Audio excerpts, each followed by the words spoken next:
भारत में बेरोजगारी की असली समस्या।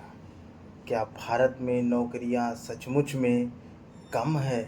भारत में करोड़ों युवा हर सुबह एक उम्मीद के साथ उठते हैं, आज शायद नौकरी मिल जाए।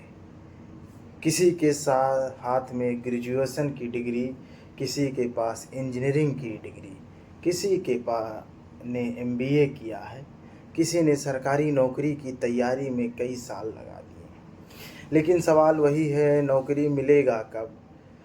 और यहीं से शुरू होती है भारत की सबसे बड़ी आर्थिक और सामाजिक चुनौतियों में से एक, जो है बेरोजगारी। लेकिन आज हम सिर्फ यह नहीं पूछेंगे कि भारत कितने लोगों बेरोजगार हैं। आज हम एक ज़्यादा कठिन सवाल पूछेंगे, क्या भारत की असली समस्या बेरोजगारी है या अच्छी नौकरियों की कमी? एक ज़रूरी भ्रम। जब बेरोजगारी की बात करते हैं तो अक्सर हमारे दिमाग में एक व्यक्ति की तस्वीर आती है। एक व्यक्ति का काम करना चाहता है लेकिन उसे कोई नौकरी नहीं मिल रही है।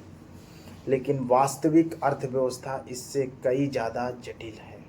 मान लीजिए एक व्यक्ति पूरे महीने में सिर्फ कुछ दिन काम करता है। वह टेक्निकल एम्प्लॉयड है, लेकिन क्या उसकी आयु उसके परिवार के लिए पर्याप्त है? अब दूसरा उदाहरण देखिए, एक युवा ग्रेजुएट है, उसके पास डिग्री है लेकिन वह ऐसे काम कर रहा है जिसमें उसकी शिक्षा और कौशल का उपयोग बहुत कम हो रहा है। वह भी एम्प्लॉयड है, लेकिन क्या यह उसकी पूरी क्षमता का उपयोग है? यही कारण है कि हमें तीन अलग अलग चीज़ों को समझना होगा: अनएम्प्लॉयड, अंडर एम्प्लॉयड और लो क्वालिटी एम्प्लॉयड। भारत की रोजगार समस्या को समझने के लिए इन तीनों को एक साथ देखना होगा। आंकड़े यह बताते हैं, भारत में बेरोजगारी मापने के लिए सरकार का प्रमुख स्रोत पीरियोडिक लेबर फोर्स सर्विस यानी पीएलएफएस में अलग अलग तारीखों में एम्प्लॉयमेंट और अनएम्प्लॉयमेंट को मापा जाता है।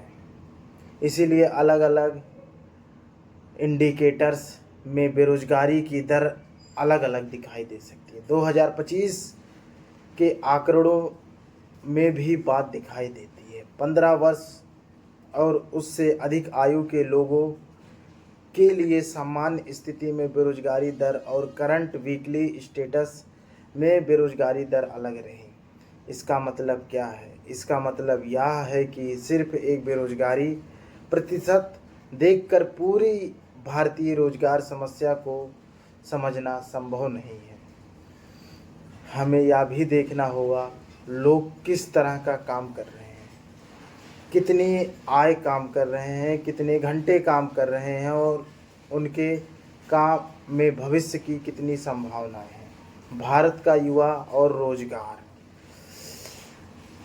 Coaching classes, SSC, railway, policy requirement, युवा प्रतियोगिता, भारत के युवाओं की आकांक्षाएं तेजी से बदल रही हैं। आज का युवा सिर्फ कोई भी काम नहीं चाहता, वह चाहता है अच्छी salary, job security, career growth, सम्मान और बेहतर जीवन। लेकिन समस्या यह है कि अर्थव्यवस्था में उपलब्ध रोजगार और युवाओं की आकांक्षाओं के बीच अंतर पैदा हो रहा है। यही कारण है कि लाखों युवा सरकारी नौकरी की तैयारी में वर्षों लगा देते हैं, क्योंकि सरकारी नौकरी उन्हें केवल रोजगार नहीं देती, वह उन्हें स्थिरता और सामाजिक सुरक्षा का भरोसा भी देती है। लेकिन क्या भारत की पूरी युवा आबादी को सरकारी नौकरी मिल सकती है? नहीं। तो फिर रास्ता क्या है? हमें ऐसी अर्थव्यवस्था बनानी है जहां प्राइवेट सेक्टर में भी अच्छी और सम्मानजनक नौकरियां पैदा हों। नौकरी पैदा कौन करेगा? अब सबसे बड़ा सवाल, अगर सरकार हर युवा को सरकारी नौकरी नहीं दे सकती तो रोजगार पैदा कौन करेगा? उत्तर है पूरी अर्थव्यवस्था। Manufacturing, MSME, services, construction, tourism, health care, education, logistic, technology, agriculture, linked industries और नए एमर्जिंग सेक्टर्स। लेकिन यहाँ भी एक चुनौती है। भारत की विशाल युवा आबादी के लिए सिर्फ हाई स्किल्ड जॉब पर्याप्त नहीं होगी। भारत को ऐसी इंडस्ट्रीज भी चाहिए जो बड़ी संख्या में वर्कर्स को रोजगार दे सके, यानी मास एम्प्लॉयमेंट। यही कारण है मैन्युफैक्चरिंग और लेबर इंटेंसिव सेक्टर का विकास इतना महत्वपूर्ण है। आधी आबादी और रोजगार। भारत की रोजगार कहानी महिलाओं के बिना अधूरी है। एक अर्थव्यवस्था तभी अपनी मजबूत क्षमता तक नहीं पहुंच सकती जब उसकी बड़ी संख्या वुमेन लेबर मार्केट में पर्याप्त रूप से शामिल ना हो। इसके पीछे कई कारण हैं। घर की जिम्मेदारी, चाइल्ड केयर, सुरक्षित ट्रांसपोर्ट की कमी, काम के अवसर का स्थान, सोशल नॉर्म्स और वर्क प्लेस कंडीशन। इसलिए महिलाओं की एम्प्लॉयमेंट बढ़ाना सिर्फ महिला सशक्तिकरण का मुद्दा नहीं है, यह भारत की इकोनॉमिक ग्रोथ का भी सवाल है। अगर अधिक महिलाएं प्रोडक्टिविटी एम्प्लॉयमेंट में आती हैं तो परिवार की आय बढ़ती है, खपत बढ़ती है, बचत बढ़ सकती है और इकोनॉमी की प्रोडक्टिविटी कैपेसिटी बढ़ सकती है। असली संकट क्या है? तो अब तक हमने क्या समझा? भारत की समस्या केवल यह नहीं है कि लोगों के पास नौकरी नहीं है। समस्या यह भी नहीं है कि कुछ लोगों के पास पर्याप्त काम नहीं है। कुछ लोगों की शिक्षा और नौकरी भी मिसमैच है। कुछ लोगों अपनी क्षमता से कम उत्पाद काम कर रहे हैं। कुछ युवा लंबे समय तक नौकरी की तलाश में रहते हैं और बहुत से लोग इनफॉर्मल एम्प्लॉयमेंट पर निर्भर है। इसलिए भारत के सामने सवाल सिर्फ जॉब कितनी है, कहाँ का नहीं है, सवाल है जॉब कैसी है। लेकिन कहानी अभी ख़त्म नहीं हुई है, लेकिन क्योंकि अगला सवाल इससे भी ज़्यादा महत्वपूर्ण है। अगर भारत में इतनी बड़ी युवा आबादी है, इतने लोग काम करना चाहते हैं, तो फिर भारत में प्रोडक्टिविटी जॉब क्यों नहीं पैदा हो पा रहा है? क्या हमारी शिक्षा व्यवस्था इसके लिए जिम्मेदार है? क्या मैन्युफैक्चरिंग सेक्टर्स पर्याप्त तेज़ी से नहीं बढ़ रहा है? क्या हमारी इकोनॉमिक पॉलिसीज़ में स्ट्रगल की समस्या है? और सबसे बड़ा सवाल, क्या भारत का डेमोग्राफी डिविडेंड वास्तव में डेमोग्राफिक डिजास्टर्स बन सकता है? इन सभी का सवाल का जवाब मिलेगा पार्ट 2 में। भारत में बेरोजगारी की असली समस्या पार्ट 2 में। नौकरी आखिर पैदा क्यों नहीं हो रही है?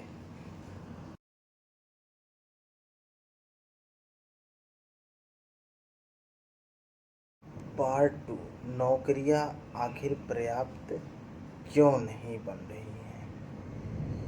पिछले भाग में हमने एक सवाल पूछा था, क्या भारत की असली समस्या सिर्फ बेरोजगारी है या समस्या इससे कहीं ज़्यादा गहरी है?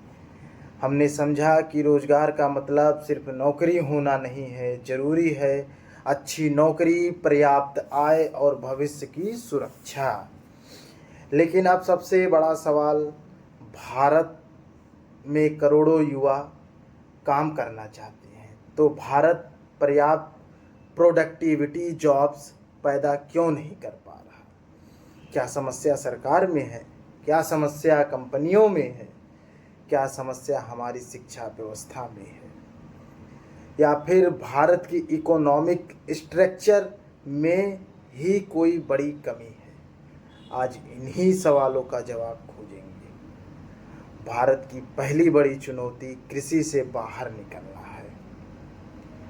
भारत की अर्थव्यवस्था ने पिछले कुछ दशकों में बड़ा बदलाव देखा, लेकिन अभी भी कुछ बड़ी संख्या में लोग कृषि और उससे जुड़े कामों पर निर्भर हैं। समस्या यह नहीं है कि कृषि महत्वपूर्ण नहीं है। कृषि भारत की फूड सिक्योरिटी और रूरल इकोनॉमी की रीढ़ है।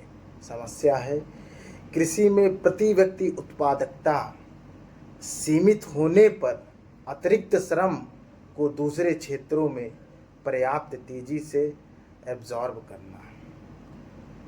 विकसित अर्थव्यवस्था में आमतौर पर एक स्ट्रक्चरल ट्रांसफॉर्मेशन देखने को मिलता है, एग्रीकल्चर, मैन्युफैक्चरिंग, सर्विस। लेकिन भारत के सामने चुनौती यह है कि कृषि से निकलने वाले सभी वर्कर्स को बड़े पैमाने पर प्रोडक्टिविटी नॉन फ्रेम एम्प्लॉयमेंट मिले। अगर गांव का युवा खेती छोड़कर शहर आता है तो उसे सिर्फ कोई भी काम करना नहीं चाहिए, उसे चाहिए स्थिर इनकम, स्किल डेवलपमेंट और आगे बढ़ने का अवसर। मैन्युफैक्चरिंग भारत का सबसे बड़ा रोजगार। भारत को बड़े पैमाने पर एम्प्लॉयमेंट क्रिएट करना है तो मैन्युफैक्चरिंग की भूमिका बहुत महत्वपूर्ण हो सकती है, क्योंकि मैन्युफैक्चरिंग में कई ऐसे सेक्टर्स हैं जो अलग अलग स्किल लेवल्स के वर्कर्स को रोजगार दे सकती है। Textile, footwear, food processing, electronics, furnitures, automobile components.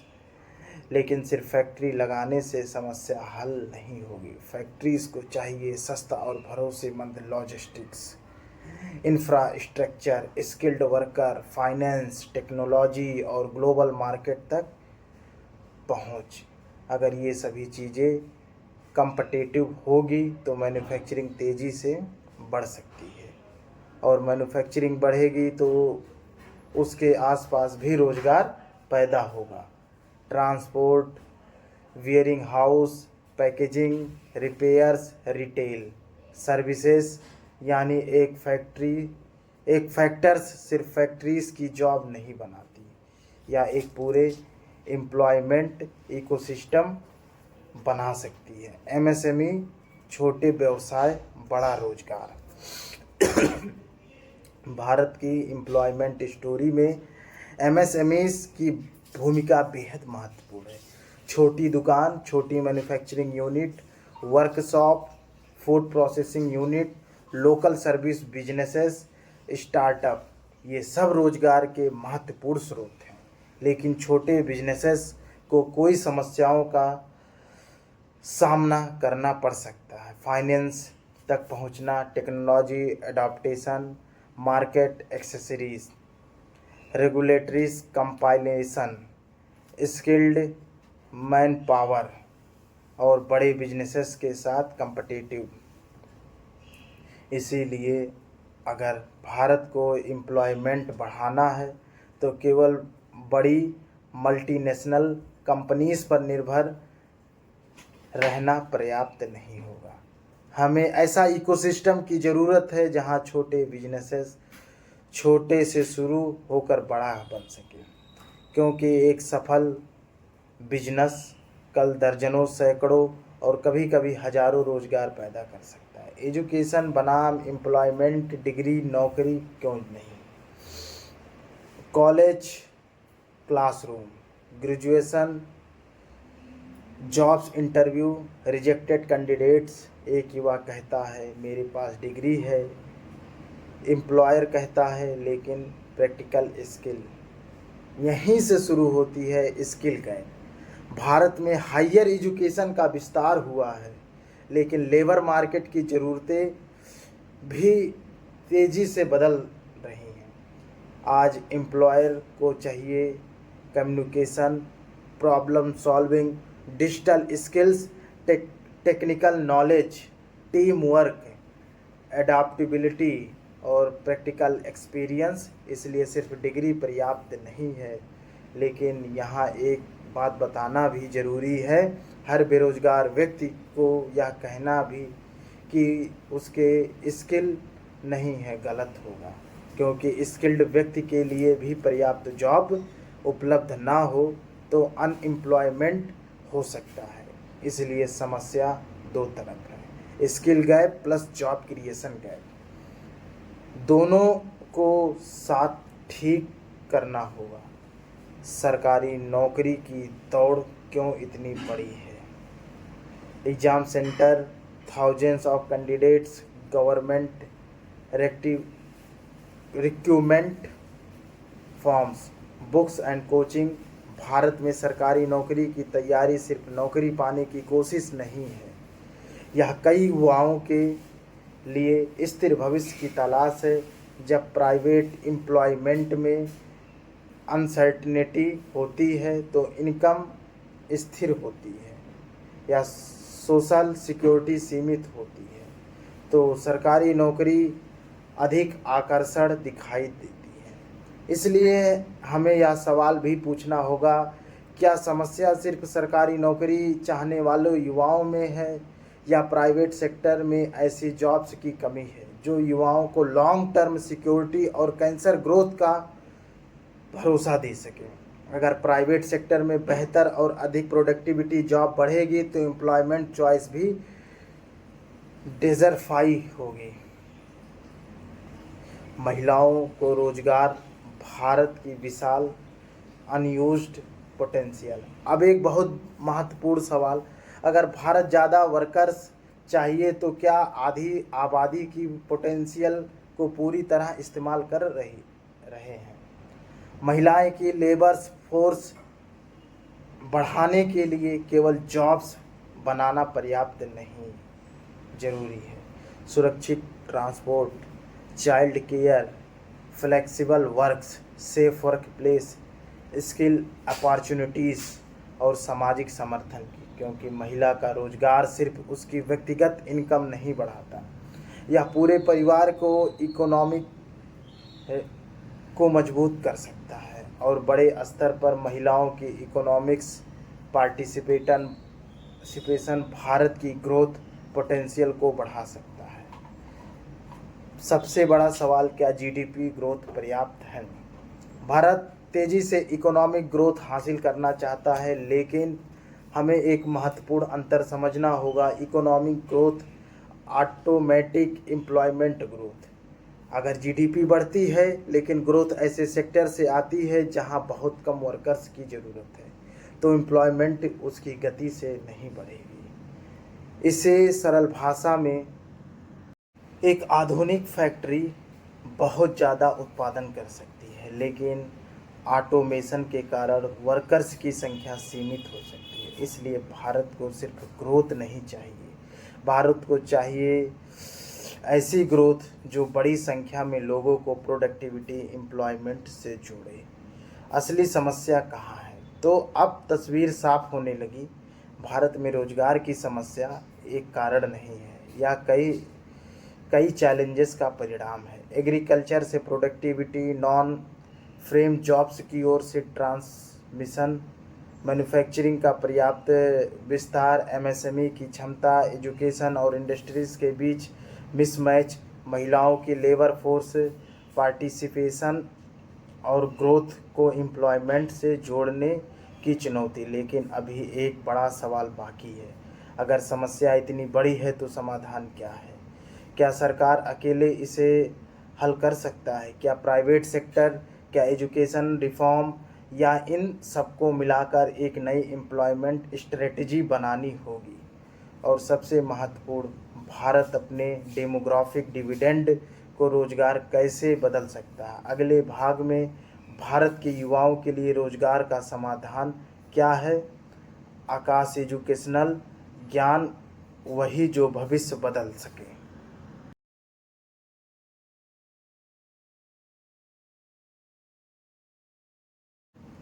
Bharat में बेरोजगारी की असली समस्या, पार्ट 3।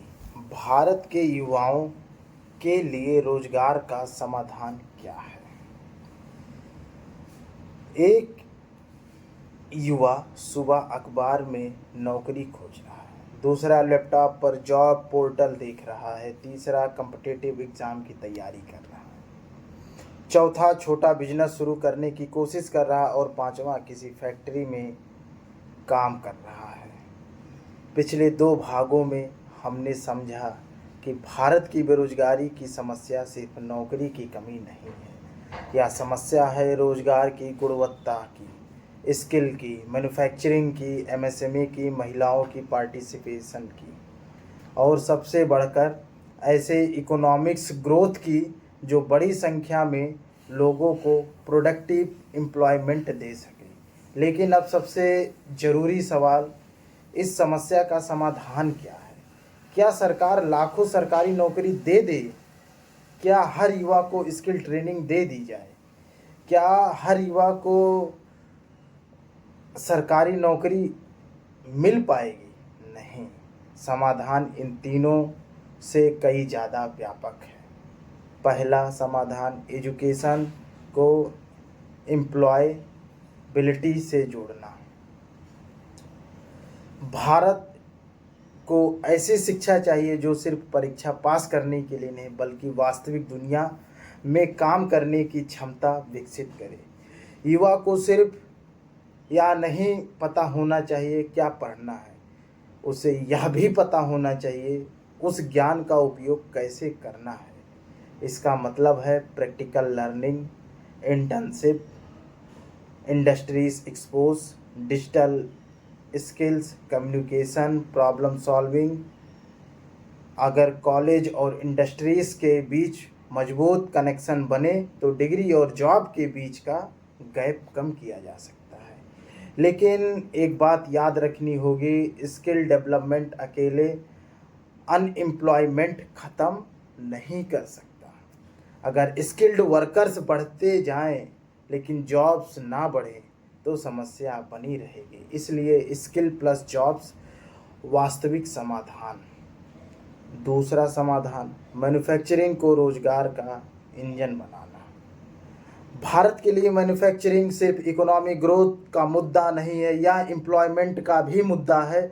हमें ऐसे सेक्टर्स पर ध्यान देना होगा जहां बड़ी संख्या में वर्कर्स को रोजगार मिल सकता है, जैसे textile, footwear, food processing, electronics, furnitures, automobile component और अन्य लेबर इंटेंसिव इंडस्ट्रीज। लेकिन इसके लिए सिर्फ पॉलिसी अकाउंटेबिलिटी पर्याप्त नहीं है। उद्योग को चाहिए बेहतर infrastructure, efficiency logistics, skill, man power, competitive cost, technology और ग्लोबल मार्केट तक पहुंच। अगर ये कंडीशन बेहतर होती है तो भारत ग्लोबल सप्लाई चेन में भी अपनी भूमिका और बढ़ा सकता है।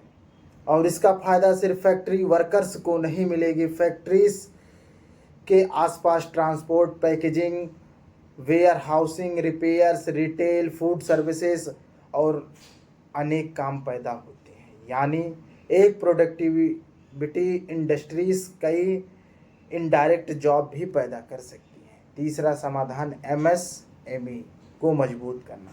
भारत में रोजगार की चर्चा करते समय हम अक्सर बड़ी कंपनियों की बात करते हैं, लेकिन रोजगार असली ताकत छोटे और मध्यम व्यवसायों में भी छिपी है। एक छोटी मैन्युफैक्चरिंग यूनिट, एक फूड प्रोसेसिंग बिजनेस, एक लोकल सर्विसेज कंपनी, एक वर्कशॉप, एक स्टार्टअप, अगर इसमें भी कोई बिजनेसेस बढ़ाता है तो वह नए वर्कर्स को हायर करता है। इसलिए भारत को ऐसे बिजनेसेस इकोसिस्टम चाहिए जहां छोटा बिजनेस शुरू करना आसान हो, फाइनेंस तक पहुंचे हो, टेक्नोलॉजी मिले, मार्केट मिले और बिजनेस को स्केल करने की अवसर मिले। भारत में सिर्फ स्टार्टअप की संख्या बढ़ाना लक्ष्य नहीं होना चाहिए, हमें ऐसे बिजनेसेस चाहिए जो टिके, बढ़े और रोजगार पैदा करे। चौथा समाधान, महिलाओं को वर्कफोर्स में ज़्यादा अवसर। भारत की इकोनॉमिक्स ग्रोथ की सबसे बड़ी पॉसिबिलिटी में से एक है महिलाओं की इकोनॉमिक्स पार्टिसिपेशन।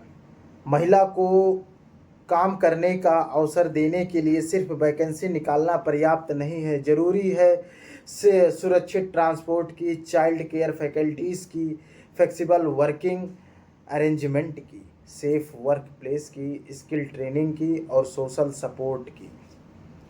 एक महिला जब आर्थिक रूप से स्वतंत्र होगी तो उसका फ़ायदा केवल उसे नहीं मिलता, परिवार की इनकम बढ़ा सकती है, बच्चों की शिक्षा पर खर्च बढ़ा सकता है, परिवार की फाइनेंशियल मजबूती हो सकती है और इकोनॉमी में और प्रोडक्टिविटी दोनों बढ़ सकती है। इसलिए महिला रोजगार इक्वल टू सामाजिक बदलाव प्लस आर्थिक विकास।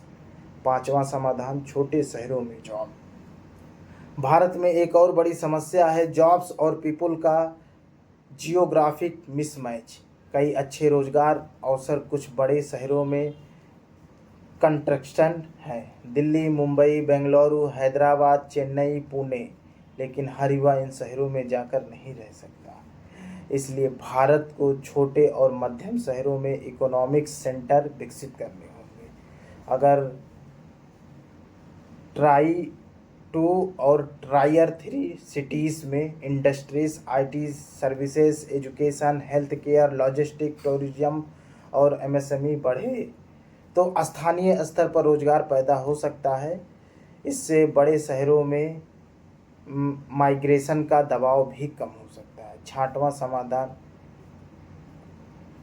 एक युवा नौकरी के लिए एम्प्लॉयर पूछता है एक्सपीरियंस और युवा कहता है पहली नौकरी है। एम्प्लॉयर फिर कहता है एक्सपीरियंस के बिना नौकरी कैसे दें। यही है एक्सपीरियंस ट्रैप। इसका एक महत्वपूर्ण समाधान हो सकता है युवा पढ़ाई के साथ इंडस्ट्रीज में वास्तविक काम सीखे, उसे वर्क प्लेस का अनुभव मिले, एम्प्लॉयर को भी ट्रेंड्स टैलेंट मिले और युवा के रिज्यूम पर सिर्फ डिग्री नहीं बल्कि वास्तविक वर्क एक्सपीरियंस मिले, यानी कॉलेज प्लस जॉब का रास्ता मजबूत करना जरूरी है। सातवां समाधान, गिग इकोनॉमिक और बेहतर बनाना। नई इकोनॉमी में काम करने के तरीके भी बदल रहे हैं। Gig workers, platform workers, remote workers, ये भविष्य के रोजगार का हिस्सा है, लेकिन फ्लेक्सिबिलिटी के साथ सिक्योरिटी भी जरूरी है। वर्कर को बीमारी, दुर्घटना, इनकम शॉक्स या दूसरे संकटों के समय सोशल प्रोटेक्शन मिलना चाहिए। इसलिए भविष्य की एम्प्लॉयमेंट पॉलिसी का लक्ष्य सिर्फ जॉब की संख्या नहीं होना चाहिए, लक्ष्य होना चाहिए डिसेंट वर्क, यानी ऐसा काम जिसमें सम्मान हो, उचित आय हो, सुरक्षा हो और आगे बढ़ने का अवसर हो। आठवां समाधान, रोजगार को इकोनॉमिक पॉलिसी का केंद्र बनाना। भारत जब इकोनॉमिक्स ग्रोथ की बात करता है तो जीडीपी एक महत्वपूर्ण इंडक्टर है, लेकिन एक सवाल लगातार पूछना होगा, इस ग्रोथ में कितने प्रोडक्टिविटी जॉब पैदा हुए, कौन से सेक्टर्स रोजगार पैदा कर रहे हैं, किस प्रकार के वर्कर्स की डिमांड बढ़ रही है, किन क्षेत्रों में जॉब्स घट रही है, कितने युवाओं को फॉर्मल एम्प्लॉयमेंट मिल रहा है और कितने वर्कर्स को लो प्रोडक्टिविटी एक्टिविटीज़ में फंसे हुए हैं।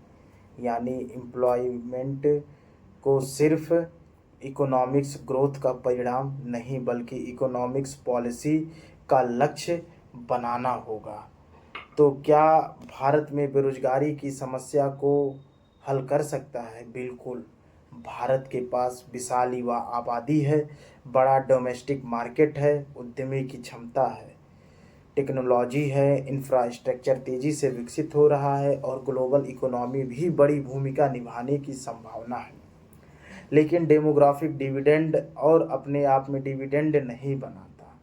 इसके लिए चाहिए education, skill, investment, manufacturing, MSME, women participate और सबसे महत्वपूर्ण प्रोडक्टिविटी एम्प्लॉयमेंट, क्योंकि युवा आबादी तभी ताकत बनती है जब उसे अवसर मिलता है। भारत के बेरोजगारी की कहानी सिर्फ आंकड़ों की कहानी नहीं है, यह इस युवा की कहानी है जो वर्षों पढ़ाई करता है, उस परिवार की कहानी है जो अपने बच्चे की शिक्षा पर पैसा खर्च करता है, उस किसान की कहानी है जो अपने बेटे के लिए खेती से अलग भविष्य चाहता है और उस देश की कहानी है जो दुनिया की बड़ी अर्थव्यवस्थाओं में शामिल होना चाहता है। इसलिए असली सवाल यह नहीं है कि भारत में बेरोजगार कितने हैं, असली सवाल है, भारत कितने युवाओं को उनकी क्षमता के अनुसार अवसर दे सकता है, और यही तय करेगा कि भारत युवा डेमोग्राफी डिविडेंड बनेगा या डेमोग्राफिक चैलेंज बनेगा। आकाश एजुकेशनल युवा सिर्फ नौकरी मांगने वाला नहीं, भारत की सबसे बड़ी प्रोडक्टिविटी शक्ति है। अगर वीडियो पसंद आए तो चैनल को सब्सक्राइब करें, वीडियो को लाइक करें और कमेंट में अपनी राय सम्मानपूर्वक ज़रूर दें।